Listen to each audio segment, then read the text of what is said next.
За боловсрол соёл шинжилх ухаан спортын яамныхны мэдээлэлээс үзвэл шинжилх ухаан технологийн салбарт 2017 оны улсын төсвөөс 32 тэрбум төгрөгийн санхүүжилт хийгдээд байгаа юм.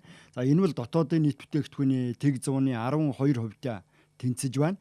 За цаашдаа санхүүжилт хөрөнгө оруулалтын хэмжээг нь зайлшгүй нэмэгдүүлэх шаардлагатай гэдэг тухайн асуудал хөндөгдөж байгаа. За бас шинжилх ухааны салбарын хөгжлийн загварыг эргэж авч үзэх, за эрх зүйн шинжил хийх ёстой гэдгийг ч хууль тогтоогчид үгүйсэхгүй байгаа нь. За хамгийн гол нь шинжилх ухааны технологийн салбар бол цаашдаа улс орны хөгжлийн тэргүүлэх нэг гол чиглэл болох ёстой. За тиймээс бодлогын хувьд дэмжих, оновчтой зөв зохицуултуудыг хийх шаардлагатай гэдэг тухайн асуудлыг аль аль талдаа хөндөж байна.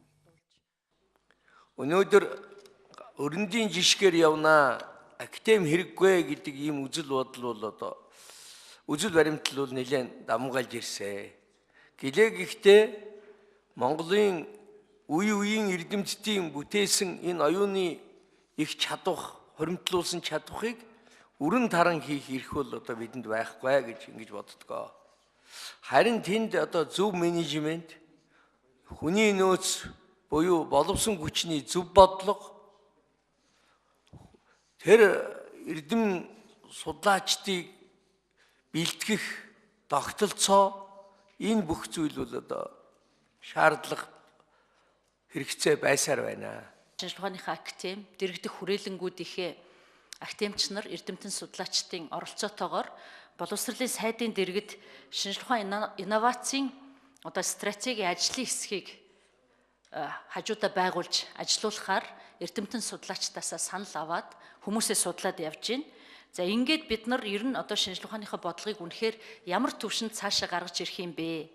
Тэр одоо олон улсын төвшөнд одоо бүтээлүүдээ гаргаж чадахгүй байгаа. Ядчил олон улсын нэр хүндтэй сэтгүүлдэр бүтээлүүдээ хэвлүүлж чадахгүй байгаа хүмүүст ямар дэмжлэг тусалцаа үзүүлэх юм бэ гэдэг дээр жишээ авахад олон одоо талынхын тусалцаа дэмжлэгийг яамны зүгээс бас удирдлага зохион байгуулалтаар хангаад хамтран ажиллах боломж бол байгаа гэж бодож байгаа. Хөрөнгө мөнгөгүй гэдгээр одоо шалтгааллахаас илүүтэй дотоодын зохион байгуулалтаар шинжилх ухааныхаа салбарын нэр хүндийг нийгэмдээ өсгөх, энэ салбарт ажиллаж байгаа хүмүүсийнхээ нийгмийн одоо асуудал, цалин хөлсийг үе шаттайгаар нэмэгдүүлэх, бусад одоо олон улсын төсөл хөтөлбөрт хамагдуулах байдлаар бид нар энэ салбартаа бас нэлээд одоо ахиц гаргаж ажиллах ийм одоо төлөвлөлтийг бас хийж байгаа. За шинжилх ухааны технологийн салбарын хамгийн тулгамдсан нэг гол асуудал бол санхүүжилт хөрөнгө оруулалтын дутмаг нөхцөл байдал бий болсонтой холбоотой гэж салбарынхан үзэж байгаа. Шинжилх ухааны технологийн салбарт сүүлийн жилүүдэд улсын төсвөөс хийж байгаа санхүүжилт байнга буурч байна. За тухайлбал эрдэм шинжилгээний байгууллагуудад лабораторийн багаж тоног төхөөрөмжийн шинжилэл зориулж 2012 онд 800 сая төгрөгийн хөрөнгө оруулалт хийгдэж байсан. За 2013 онд 1.9 тэрбум төгрөг, 2014 онд мөн л 1.9 тэрбум төгрөгийн хөрөнгө оруулалт хийж байсан байна. За харин 2015, 2016 онуудад хөрөнгө оруулалт тусгагдж байгаагүй.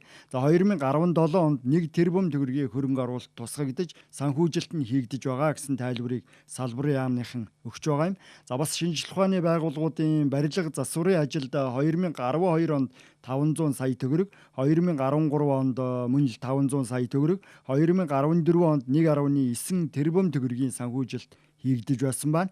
За 2015 он, 2016 онд ямар ч хөрөнгө оруулалт тусгагдаагүй. За харин 2017 онд 870 сая төгрөгийн хөрөнгө оруулалт хийгдсэн гэсэн тайлбарыг салбарын яамныхан өгч байна. За харин 2018 онд зарим хүрээлэнгийн барилгын хөрөнгө оруулалтын санхүүжилт тусгагдаад байгаа. За харин тоног төхөөрөмж, лабораторийн шинжиллийн чиглэлээр бодиттой санхүүжилт хийгдэж чадхааргүй байгаа гэдгийг салбарын яамныхан тайлбарлаж байна.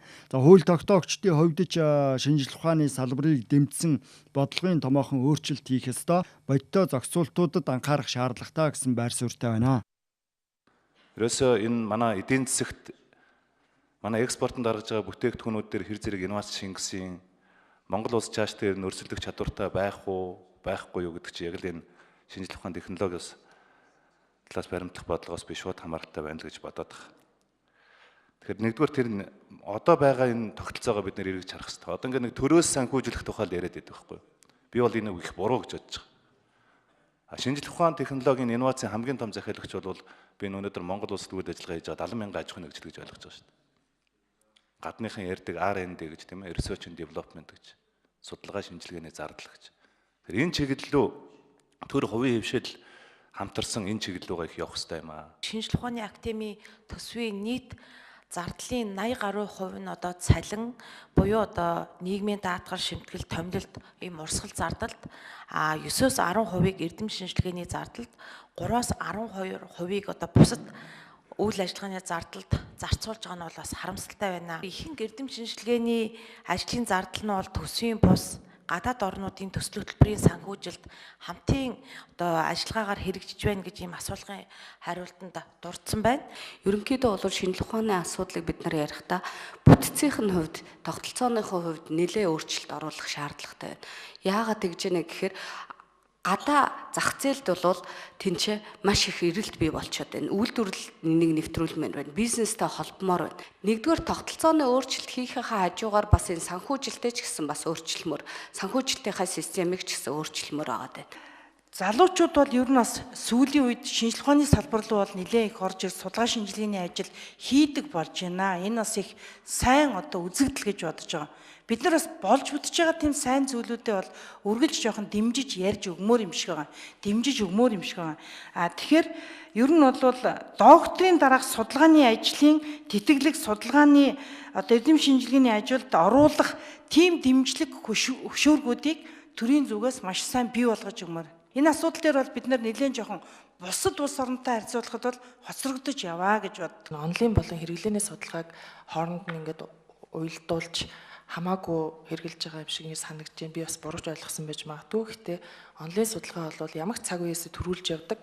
Онлайн цэвэр шинжлэх ухааны судалгаа бол тэр болгон заавал хэрэглээний шинжлэх ухааны эсвэл үйлдвэрлэлийн инновацийн бүтээгдэхүүн болохоо албагүй. Гэхдээ хүн төрөлхтний оюуны өвдөрсөн орсон онлайн бүтээл бол хизээ нэгэн цагт тэр бүтээл болдог. Эсвэл заавал бүтээл болохгүй байсан ч энэ оюуны баялаг гэдгээр явдаг онцлогтой. Онлайн шинжлэх ухааны анхаарал тавихгүй хаягдж байгаа энэ дээр анхаарал хандуулаасаа гэж хүсэж байна. Цаашид шинжлэх ухааны технологийн салбарын хүрээнд бодлогын чанартай хэд хэдэн томоохон зорилтыг тавьсан гэсэн тайлбарыг салбарын яамныхан өгч байгаа. За тухайлбал салбарын бүтэц зохион байгуулалт, менежментийг боловсронгуй болох олон улсын жишгт нийцүүлэх шаардлага бий болж байгаа. Өрсөлдөх чадварыг нэмэгдүүлэх ёстой гэсэн байр сууриас хандж байна. За судалгаа боловсруулалтын ажлыг олон улсын жишгт нийцүүлэх, нийгэм эдийн засагт үзүүлэх үр нөлөөг нь дээшлүүлэх шаардлага бий болж байгаа. За бас санхүүгийн механизмыг сайжруулах, олон их үүсвэртэй болох төсвийн санхүүжилт хөрөнгө оруулалтыг нэмэгдүүлэх зорилтыг тавьж байгаа гэсэн тайлбарыг салбарынхан өгч байна. За эрдэм шинжилгээний байгууллагуудын санхүүгийн бие даасан байдлыг хангах, за шинжлэх ухааны технологийн парк, хотхон дэд бүтцийг байгуулах, технологийн биерж, мэдээллийн сан, лабораторийн орчныг сайжруулах тухай асуудлыг ч хөндөж байна.